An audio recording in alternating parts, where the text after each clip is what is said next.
Let's see this question. Dear student, ये जो circuit है, इस सर्किट को हमें एनालाइज करना है और ब्रांचेस के अंदर करंट हमें जानना होगा। तो इसमें पूछा गया है कि सी डी ब्रांच जो है, इस ब्रांच के अंदर करंट कितना होगा। ओके, गिवन क्या है, current in A G is 5 ampere. जो ए जी ब्रांच है, ए जी, इसमें जो करंट गिवन है दैट इज 5 एम्पियर, ये गिवन है। ठीक है, हम क्या यूज करने वाले हैं यहाँ पर? ओबियसली सर्किट को सोल्व कर रहे हैं। यहाँ पे केसीएल, केवीएल और सिमेट्रिक सर्किट का कॉन्सेप्ट यहाँ पे हम यूज करने वाले हैं। सिमेट्रिक सर्किट में के जो कॉन्सेप्ट है वो हम यहाँ पर यूज करेंगे। तो देखिए, यहाँ पे एक बैटरी लगी हुई है। ठीक है, अब जो करंट है, इसमें करंट लेट्स सपोज कि I1 है। तो यहाँ से करंट I1 आएगा, तो इसके थ्रू I1 वापस रिटर्न करेगा। सिमेट्रिक बोल रही है, बिल्कुल सिमेट्रिक है। इसके राइट हैंड साइड और लेफ्ट हैंड साइड दोनों ही साइड बिल्कुल सिमेट्रिक है। सारे जितने भी रेजिस्टेंस यहाँ पे शो हो रहे हैं, सारे रेजिस्टेंस इक्वल है, आर हम अज्यूम कर सकते हैं उसको। ठीक है, सो यहाँ से I1 करंट एंटर किया, इसके थ्रू जा करके ऐसे आ रहा है। ठीक है, अभी इसमें जो करंट होगा लेट्स सपोज I2, तो यहाँ पर भी सेम अमाउंट ऑफ करंट आने वाला है, जिसको आप लिख सकते हो I2।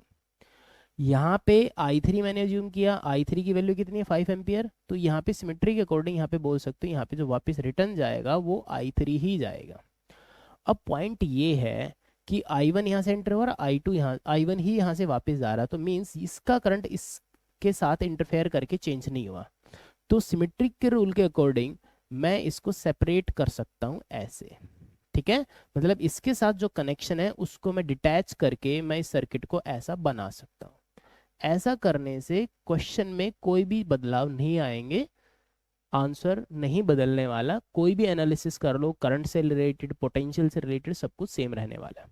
सिमिलर वे मैं नेक्स्ट सर्किट की बात करूं, तो जिसमें बी पॉइंट से जो करंट आ रहा है यहाँ पर एच की तरफ, दैट इज I2, और यहाँ पर I2 जाएगा, तो इसको भी मैं डिटैच कर सकता हूँ इस मेन सर्किट से, और इसको मैं सेपरेट कर दे रहा हूँ। ठीक है, तो यहाँ पर C to D ये डायरेक्ट हो गया, B to E ये भी डायरेक्ट हो गया, और A to F ये भी डायरेक्ट हो गया।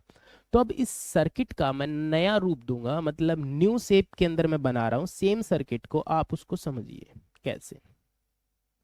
ये जो दो पॉइंट है, ये पॉइंट है C and D। Alright, C and D।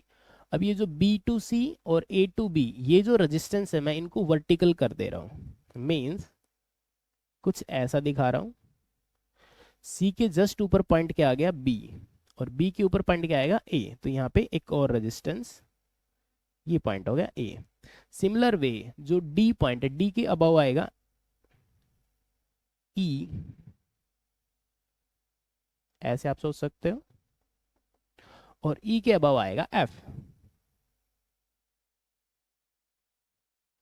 ये पॉइंट हो गया F।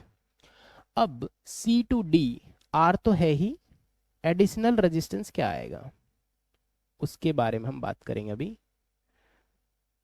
देखिए, C to D ये जो ब्रांच है, इसमें R and R series combination 2R, तो इसी के पैरेलल में क्या हो गया, 2R। तो यहाँ पे मैं एक एडिशनल रेजिस्टेंस दिखा रहा हूँ जिसकी वैल्यू हो गई 2R के बराबर। ठीक है, अब B to E आप देख सकते हो, R एंड R कितना हो गया भाई, 2R।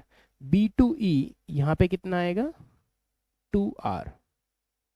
Alright, then A to F, R series with R, तो यहाँ पर हम लिख सकते हैं 2R। और ये तो ऑलरेडी अबव है ही, ये भी इसी के पैरेलल आएगा, इसको आप लिख सकते हैं यहाँ पे R रेजिस्टेंस। सो इस सर्किट को हमने चेंज कर दिया है इस सर्किट की फॉर्म में, और यहाँ पर अपनी जो बैटरी लगी हुई है उसके टर्मिनल कुछ ऐसे। तो ये सर्किट इससे थोड़ा सिंप्लीफाइड फॉर्म के अंदर आ गया। अब हम इसको यहाँ पर एनालाइज कर सकते हैं। चलिए ठीक है। अब बात करेंगे यहाँ पर कितना करंट गिवन है किस ब्रांच के थ्रू। देखिए यहाँ पर ए जी, मतलब अब ये जो करंट था 5 एम्पियर ए जी, जी से होते हुए एल और एल से F, so A to F branch में जो करंट है वो कितना है 5 एम्पियर। तो यहाँ पे जो करंट आएगा उसको मैं लिख सकता हूँ 5 एम्पियर। ये रेजिस्टेंस कितना है 2R। इसके जस्ट पैरेलल में कितना रेजिस्टेंस है R, जो इसका जस्ट हाफ है। और इन दोनों रेजिस्टेंस के अक्रॉस पोटेंशियल ड्रॉप सेम रहेगा। पोटेंशियल ड्रॉप सेम है, हाफ रेजिस्टेंस होने पर करंट क्या हो जाएगा डबल।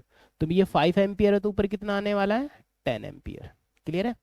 अब यहाँ पे किरचॉफ्स करंट लॉ के अकॉर्डिंग, मतलब यहाँ से आने वाला करंट इक्वल टू जाने वाला करंट कितना 5 + 10 15। तो इस ब्रांच में करंट कितना हो गया भाई 15 एम्पियर। तो यहाँ से भी नीचे की तरफ कितना आ रहा होगा करंट 15 एम्पियर। ऑलराइट, अब बात करते हैं हम इसकी। तो इसमें करंट कितना होगा B2E। तो यहाँ पे देख सकते हो B2E, इसकी बात हो रही। इसमें करंट कितना है I2 हमने अज्यूम किया था, तो हमने इस करंट को लिख दे रहे हैं I2। इसकी वैल्यू हम फाइंड आउट करेंगे। इसकी वैल्यू फाइंड आउट करने के लिए हमें सबसे पहले क्या करना होगा, यहाँ पर ये जो पार्ट है सर्किट का इतना हिस्सा, इसका रेजिस्टेंस मैं कैलकुलेट कर ले रहा हूं, जिसको मैंने मान लिया R डैश। तो R डैश की वैल्यू यहां पर क्या आएगी, इन दोनों रेजिस्टेंस का पैरेलल कॉम्बिनेशन। नेक्स्ट स्लाइड पे चलते हैं। R और 2R का parallel, then R and R in a series. Parallel combination में क्या आएगा प्रोडक्ट बाय सम। तो मींस R डैश की वैल्यू में लिख सकता हूं 2R एंड R का parallel combination product by sum plus R R दो सीरीज में। तो यहां से मैं लिख सकता हूं 2R divided by 3 plus 2R। तो यहां से R डैश की वैल्यू अपने पास आती है 8R/3। तो R डैश अपने पास कितना आ गया 8R/3। तो अपने पास अब जो न्यू सर्किट है वो कैसा दिखने में अभी,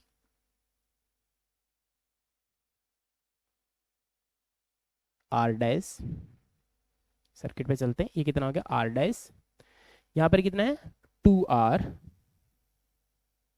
राइट 2R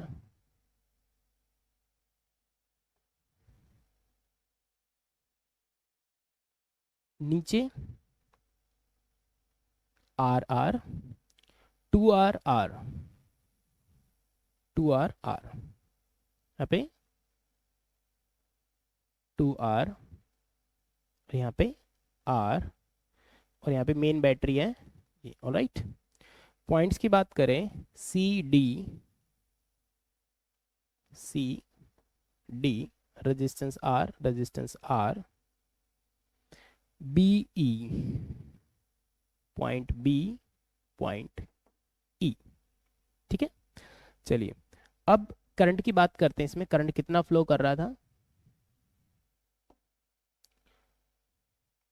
इसमें करंट जा रहा था 15, मतलब जो R डैश है इसके अंदर करंट कितना है 15 एम्पियर, और जो 2R है इसके अंदर करंट कितना है, ये है I2। तो I2 की वैल्यू मुझे चाहिए।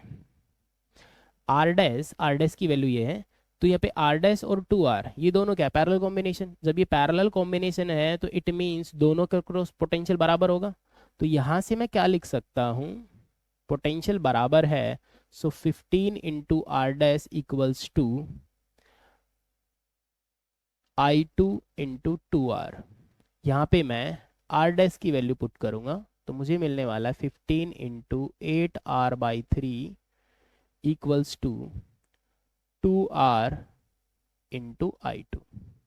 R से R कैंसिल आउट, 2 से आप कैंसिल करोगे 4 आएगा, और ये आएगा 5 मीन्स 20 I2 की वैल्यू अपने पास आ रही है 20।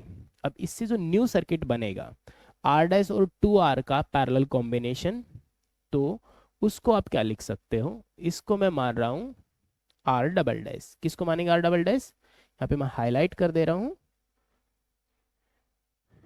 ये जो है इतने पार्ट में जो रेजिस्टेंस होगा उसको हम नाम दे रहे हैं R double dash. R dash और टू आर का पैरेलल कॉम्बिनेशन, देन आर और आर को हम लिख देंगे यहाँ पर सीरीज में। तो आर डबल डैश हम यहाँ पे लिख सकते हैं, R double dash equals to इनका पैरेलल कॉम्बिनेशन, मतलब 2r और 3r, 8r/3 का पैरेलल कॉम्बिनेशन। तो इसको मैं सेपरेटली पहले सोल्व कर ले रहा हूँ यहाँ पर। 1/2r प्लस 3/8r, लिख सकते हैं यहाँ पे 8r, 4 + 3 7/8r, राइट। इसको हम फ्लिप कर देंगे और यहाँ पे यूज कर देंगे 8r/7 plus R and R series combination, मतलब 2r। यहाँ से हम एलसीएम ले सकते हैं 7, 8 + 14 r, so r dash equal to 22/7r। कितना आ रहा भाई? 22/7r। अब इससे जो फाइनल सर्किट हम बनाने वाले हैं, ऊपर जो ब्रांच बनेगी जिसका रजिस्टर आर डबल डैश है, इसको डबल डैश से लिखा हमने। तो न्यू सर्किट देखिए यहाँ पर, यहाँ रेजिस्टेंस 2r, ये resistance 22/7r, r and this C D. Current की बात करते हैं। अपने पास करंट यहाँ पे कितना था 15 और यहाँ पे करंट कितना था 20। तो इसमें करंट कितना जाएगा टोटल, इनका सम करेंगे तो कितना आएगा भाई 35। तो मीन्स ये जो करंट पास हो रहा है इसमें वो है 35 एम्पियर। इसमें करंट I1 और यहाँ पे करंट I0 हम अज्यूम कर ले रहे हैं, ठीक है। पीछे चलते हैं, सर्किट में देख सकते हो इसमें हमने I1 अज्यूम किया था, CD के थ्रू हम करंट अज्यूम कर ले रहे हैं I0 जो कि हमें चाहिए, राइट। तो यहाँ से ये जितने भी रजिस्टर हैं all are in parallel combination.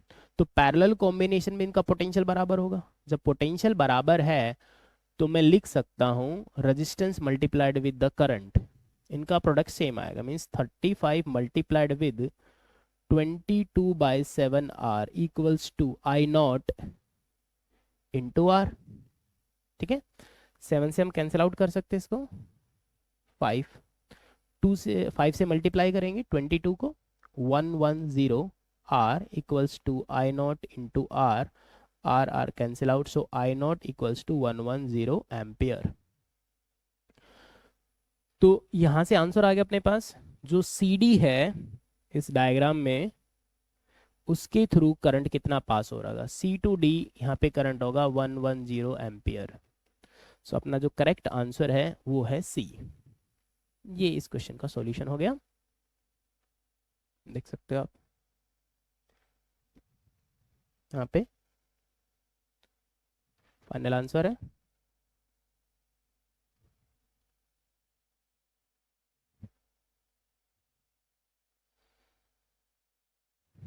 इसको हम टॉप में लिख देते हैं,